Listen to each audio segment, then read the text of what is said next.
वालेकुम दोस्तों, तमाम दोस्तों को वेलकम करते हैं अपने यूट्यूब चैनल पे। कुछ दोस्तों ने रिक्वेस्ट की थी होंडा सिविक CF4 की फ्यूल एवरेज से रिलेटेड एक वीडियो बना दें। तो ये मैं आपको वीडियो शॉर्ट बना रहा हूँ, 2 से 3 मिनट या मैं 4 मिनट की हो सकती है। इसमें आपको बता देंगे होंडा सिविक CF4 जो 2002, 3, 4, 5 मॉडल में आई है, जिसको CF कहते हैं या ईगल आई कहते हैं। तो ये उसकी फ्यूल एवरेज पे बना रहा हूँ। सबसे पहले आप दोस्तों को बताता चलूँ कि ये गाड़ियाँ जो होती हैं ये डिज़ाइन होती हैं हाई ऑक्टेन पेट्रोल पे। जब आप इसमें पाकिस्तानी पेट्रोल यूज़ करते हैं, कचरे वाला पेट्रोल यूज़ करते हैं, तो इसकी कुछ ये सेंसर्स होते हैं या कोई चीज़ें होती हैं जो ख़राब हो जाती हैं, जिसकी वजह से ये इंजन जो इसकी एक्चुअल लाइफ है या एक्चुअल इसने जो आपको फ्यूल एवरेज देनी होती है वो नहीं देता। तो ये वीडियो है, आपको ये चीज़ें बता देता हूँ। आपने अपनी गाड़ी में ये चीज़ें मेक श्योर करनी है ताकि आपकी जो एक्चुअल गाड़ी की लाइफ है, जो इंजन की असल फ्यूल एवरेज है, वो आपको वापस मिल जाए।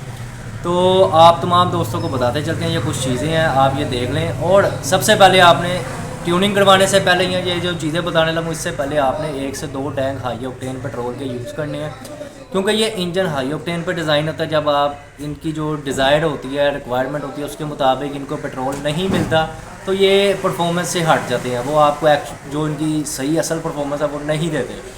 तो रिसेंटली हमने एक गाड़ी का काम करवा के दिया, उसमें हमने क्या क्या करवाया वो चीज़ें आपको दिखाते हैं, जिससे इस टाइम वो गाड़ी सिटी में 12 किलोमीटर एवरेज दे रही है होंडा सिविक। तो ये कुछ चीज़ें हैं, आप तमाम दोस्तों को बता दीजिए जो कि होंडा सिविक CF4 में एक्चुअल जो मसाइल आए हैं वो आपसे शेयर करते हैं। सबसे पहले ये इसका मैनीफ्यूल है, ठीक है, जिसने एयर इनटेक कह लें या मैनीफोल्ड कह लें या मैनीफोल्ड कह लें लोकल लैंग्वेज में, कुछ भी, ठीक है।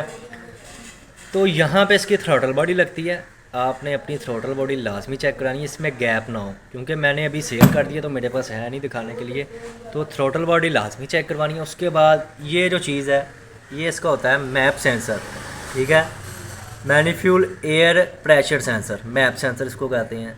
ये सेंसर होता है जो आपको, ये मैंने खोला हुआ आपको दिखा देते हैं, ठीक है, ये देख लें, ये इसका मैप सेंसर होता है। ये होंडा की जितनी भी गाड़ी हैं उनमें सबसे ज़्यादा जो मसला आया ना CF में आया। आपने अपनी गाड़ी का ये सेंसर ट्यूनिंग के दौरान क्लीन करवाना है, क्योंकि ये बहुत जल्द ख़राब हो जाता है और इससे गाड़ी आपकी काला धुआं मारने लग जाती है, प्लग काले करने लग जाती है और फ्यूल एवरेज डिस्टर्ब हो जाती है। क्योंकि इस सेंसर ने सेंस करना होता है आपकी गाड़ी में जो आप कह लें एयर इनटेक हो रही है उसको। तो अगर ये ख़राब होगा तो इससे बहुत ज़्यादा चांसेस है आपकी गाड़ी के फ्यूल एवरेज ख़राब होने के, ठीक है। ये मेन चीज़ है जो कि CF में ही सबसे ज़्यादा ख़राब होती है, ये देख लें। उसके बाद इसके ये फ्यूल इंजेक्टर है, ठीक है, ये 2 चीज़ें तो सबसे ज़्यादा इसमें ख़राब होती है, ठीक है। ये फ्यूल इंजेक्टर हैं इसके, ये फ्यूल इंजेक्टर जब ख़राब होंगे, जब फ्यूल का जो फ़्लो है वो ज़्यादा हो जाएगा और फ्यूल एवरेज आपकी डिस्टर्ब होगी। 2 चीज़ें तो ये मेन आपको बता दी, फ्यूल इंजेक्टर और मैप सेंसर। उसके बाद ये आपका मैनीफ्यूल है, अगर ये डैमेज ना हो, क्रैक ना हो, कहीं से टूटा ना हो, तो ये आपका ज़्यादातर ये मसाइल नहीं करता, लेकिन मैं आपको दिखा देता हूँ ताकि हमारे व्यूवर्स को पता लग जाए किस चीज़ की बात हो रही है, ठीक है। उसके बाद सबसे इम्पोर्टेंट ये है एक स्पार्क प्लग, जो हमने पुरानी यानी कि उतारा था गाड़ी से, ठीक है। अब ये देख रहे हैं, ये सिंपल है, ये सिंपल स्पार्क प्लग है तो NGK का, लेकिन ये सिंपल है। और आपका ये जो इंजन है ये 1500 सीसी वेरिएंट में भी है, 1600 में भी है, 1700 में भी है। तो ये वाले प्लग इनको सपोर्ट नहीं करते। आपने जब भी यूज़ करना है अपनी CF में आपने ये प्लग यूज़ करने हैं, ठीक है। ये लेज़र रेडियम स्पार्क प्लग होते हैं और ये बेहतरीन काम करते हैं, ये देख लें। इनके स्पेसिफिक कोड होते हैं, आप कोशिश करें जो इसका जेन्युइन कोड है CF में वही यूज़ करें। ये आपने लेज़र रेडियम वाले स्पार्क प्लग यूज़ करने हैं जब भी करने हैं, ठीक है।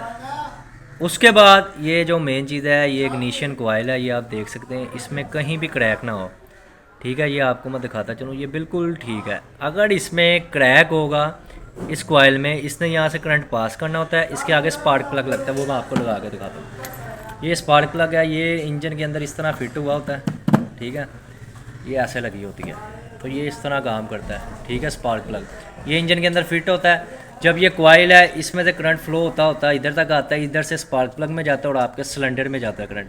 अगर ये कॉइल लीक होगी तो करंट लीक हो जाएगा और यहाँ तक करंट नहीं पहुँचेगा, जबकि फ्यूल इंजेक्ट होता रहेगा और इस सिलेंडर में जो यूज़ होने वाला पेट्रोल है वो वेस्ट हो जाएगा। अब क्रैक कॉइल कैसी होती है वो आपको चेक करा देते हैं। इधर मेरे पास एक आधी पड़ी होगी, मैं आपको चेक करा दूँ कि अगर आपकी कॉइल क्रैक है तो आप उसको कैसे डायग्नोस कर सकते हैं। अब जैसे ये कॉइल है, ये भी CF की है, लेकिन ये कस्टमर की वापसी वाली, आप देख सकते हैं इस पर ये क्रैक्स हैं, तो जब इधर से करंट फ्लो होगा तो यहाँ से करंट लीकेज हो जाएगी, जबकि आगे करंट नहीं पहुँचेगा और आपकी गाड़ी में जो एयर फ्यूल मिक्सचर है वो डिस्टर्ब होगा। ठीक है, ये आपको मैंने दिखा दी हैं चीज़ें। इसका मैप सेंसर ये पड़ा है, मैप सेंसर भी दिखा दिया, स्पार्क प्लग में भी डिफरेंस दिखा दिया। आपने जब भी यूज़ करने हैं ये वाले यूज़ करने हैं और ये ओरिजिनल यूज़ करने हैं। इसमें चाइना की कॉपीज़ बहुत ज़्यादा आती हैं, ठीक है, तो वो आपने उससे किसी अच्छे मैकेनिक को दिखा के अच्छे नस्ली बंदे से काम करवाना है और ओरिजिनल स्पार्क प्लग यूज़ करने हैं। ये नॉन इरिडियम होते हैं, ये होते हैं पुरानी मॉडल्स के लिए, लेकिन अगर इन गाड़ियों में आपने एवरी लेनी है तो आपको लेज़र इरिडियम वाले स्पार्क प्लग ही यूज़ करनी है। इसमें आपने एनजी के यूज़ करने, इसके अलावा आपने डेंसो या कोई और स्पार्क प्लग नहीं यूज़ करना।